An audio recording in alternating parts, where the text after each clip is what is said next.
Hey everybody, welcome back. It's me, Trey Rowland, and I'm here with my guys from Noles247.com. And surprise, surprise, probably not if you notice that we're wearing the same exact outfits from the last video we recorded. It's a transfer portal film analysis. And today, I am very, very excited. Probably more excited than my co-host, which maybe I'll convert them over to the power of positivity, because I am an island boy myself, and I have advocated for years and years and years and years for Florida State to just tap into that rich, rich land of Polynesia and take advantage of their supremely talented and eminently likable athletes. And my God, they have answered my call with this take. That is Oregon State edge, and I'm so excited to say the name, Sione Lolohea, from the beautiful island nation of Tonga. I am super duper uber excited because my dream of the Polynesia to Florida State pipeline may live. I want Samoans, I want Tongans, I want Fijians, I want anybody that's from that island. I'm a fan of, and I'm very excited to talk about this player. But no, it's not just all for just fulfilling my fantasy. This kid can play a little football too. He was a second team all Pac-12 performer last year, 47 tackles, 8.5 for loss, 1.5 sacks, 2 forced fumbles, 7 quarterback hurries. He's more of like an edge setting, like what you think of like other players of his mold. The motor's fantastic, solidly built, and is just consistently setting the edge in the run game. And I think he makes for some interesting combinations for Florida State's twitchier, more pass rush oriented athletes on the other side, like Patrick Payton, Marvin Jones Jr. You add a Sione Lolohea to this group, and I don't know if my magic is working on you guys, but I'm pretty excited just for kind of the combinations that they could do. Adam, it's the trenches, so you get first to go. Am I out of my mind? But I'm pretty stoked to talk about this kid. No, I don't think you're out of your mind. I mean, you're bringing in an all Pac-12 performer. I don't think there's a lot to be negative about there, right? I think that you're right. Like, pass rushing is an aspect of his game that he's going to need to continue to work on, but it's also not necessarily his game. Like, as you said, he's an edge setter. I think he's a big time effort, physical, tough, just nasty football player. That's good to have in your program. I think he's going to fit a big role. You think about, I asked you guys this yesterday, but you think about the trends of the ACC and how it's becoming more run game oriented. It makes a hell of a lot of sense to me to plug a stout defensive end in there and say, hey, stop the run game. You're going to have to go to Miami and beat Miami next year. And guess what? They're going to run duo at you. You got to stop it. And you're going to need big bad boys like this one to do that. And it's somewhere where Florida State's been susceptible over the years. You remember, like 2 years ago, the Oklahoma, the Florida games, our perimeter, we could not set an edge, and that perimeter running game was open for business. No. Sione says no, and I am excited about it. Kev, anything that you want to talk about before we get into this beautiful bean footage? No, I'm totally with you. And the way that Florida State rotates their defensive line, it seems to be, they'll keep kind of this one string in during the less important downs, the first and second downs, the non-red zone downs. And this is the kind of guy that you want to be able to have in there for first and second down. So Absolutely. When you bring in a Pat Payton or a Marvin Jones Jr., they're fresh on a pass rushing situation, because you have this guy that can kind of do both, but prioritizes the run, trying to kind of force teams into second and third and longs to allow the other defensive ends to succeed. I agree. This is your secret weapon from the islands that's going to just destroy team success rates. You're going to be seeing a lot more 3rd and 8s and 3rd and 7s because of this kid. Throw that film on. I didn't have to convince you guys at all. I knew you guys were smart. All right, what number is my guy here? He's number 8. So he's going to bounce around. Sometimes he plays defensive end. Sometimes they go into like a bear front where he plays more of a 4-eye. So like a more defensive tackle. But we'll try to point him out.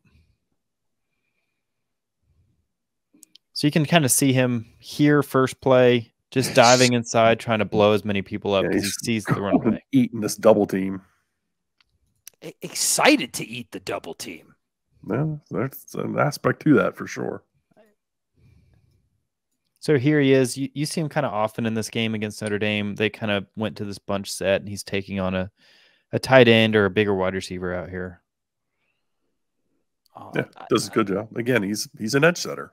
I mean, yeah, and keeps his outside arm free, just shocks and destroys that thing.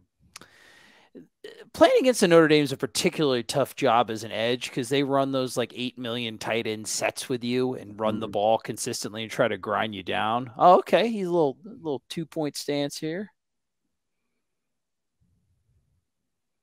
You see here where he lacks some of that burst and explosiveness as a pass rusher. That's not what his game is necessarily predicated on, but it doesn't mean that he doesn't have it in him.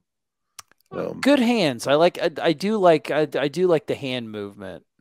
We got to say this is a pretty decent Notre Dame offensive line.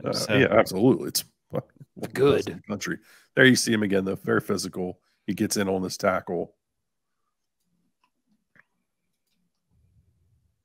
And outside of Jared Verse, this was a component. This was a component that Florida State's edge room missed last year, right? Like it's like Jared was really the only. I mean, he could do everything, but he was really the only one that could set the edge consistently all year, right? Like Gilbert and Byron, on. This is reminiscent of some things we saw from Jared Verse this year in the run game. Yeah, I mean, Jared Verse obviously destroy tight end, get in on that, and remember, you're going to have Josh Farmer, Daryl Jackson, some other meat eaters on the inside that are going to be not giving up gaps like we're seeing from Oregon State's interior. So here he is. They're kind of playing more of a odd front here. It's kind of hard to tell, but he's playing here more of a defensive tackle role. And you'll see them do that in goal line situations and stuff where they felt pretty comfortable using him as a bigger bodied kind of, Go back. He fires off the ball real nice. Like, look at this. So he's playing. Is he playing a 7 there? No, dude. He's like, I think he's a 4. It's hard to tell because there's 8 million offensive linemen for Notre Dame. So there's center. You got a nose. He might be a 5. Yeah, I think he's a 5. Still. So the tight end tries to scoop him, and he beats that. Yep. And takes on the wrapper. Yeah, I mean, he's consistently taken on 2 blocks there. He's active as hell. Like, there's no quitting his game, which is going to benefit him too because he's going to play fewer snaps, but he's going to have more of that effort on every snap at the high end. And to your point too, Adam, he's going to have way better running mates on the interior where you see him wrap there. Like there's going to be some times where those big guys up the middle cause a lot of chaos, and his production, he's going to have a lot better production this year than I think that he's had. This is more of like a film rat kind of guy. Like if you're a film guy, you know that this is a good take, even though the numbers aren't eye popping. Like that's nice there. Well, I think what I'm seeing is kind of what Braden Fisk was giving you at the beginning of the season, a guy that was active, moving. I don't think he has that gear that Braden Fisk had in the Louisville and Florida games where he just looked like he didn't belong on the field. Superman. But you're seeing someone who's going to stand people up, be active. I mean, here's kind of a potential pass rush. He did have some games where he was graded out as a decent pass rusher.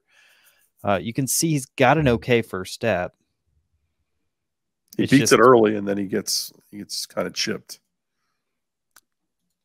Yeah, so I think hand game could use some work. I think there's some refinement and development that's there, but I think he can be an adequate pass rusher.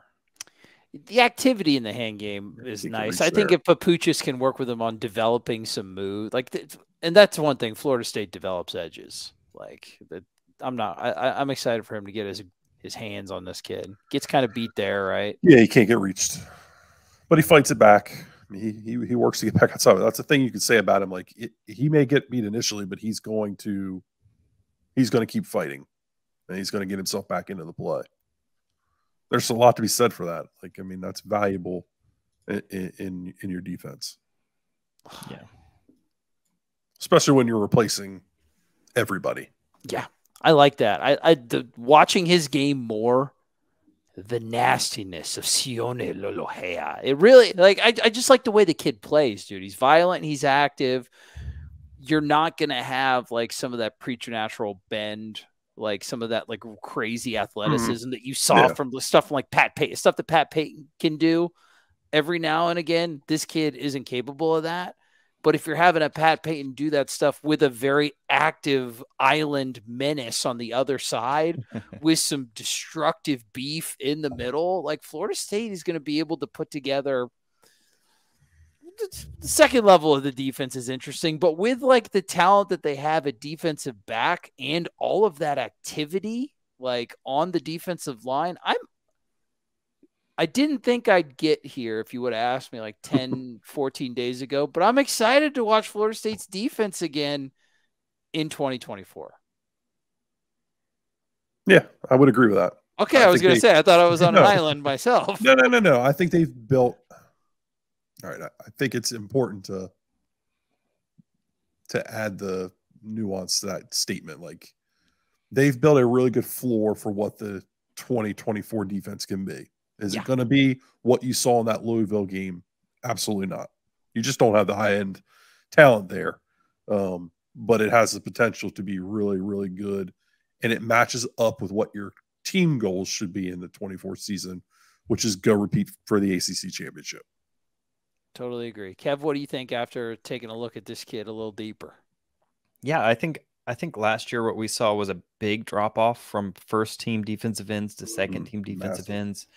Now it's looking like you have 4 guys that you trust, and now Byron Turner might be your 5th. You might have an even deeper defensive end rotation than you had last year with, 4 or 5 guys that you kind of trust out there. And so, like I've talked about in previous videos, like when you have that depth on the line, it allows you to rotate. It allows your ones to be better because they don't have to take as many hits. They don't have to take as many reps. By the end of the season, you saw with teams like Miami, who had to play Ruben Bain every snap, he was gassed by the end of the season. He wasn't effective. Yep. And you saw Jared Verse and Braden Fisk become better players as the season went on. And that's because they were rotating, even though there was that step down. I don't think you have that step down this year. And I think while you don't have a Jared Verse, I think what you're going to have to do is piece together, like, maybe we can get Marvin Jones Jr. to be that pass rush specialist now that we have, a Lolohea.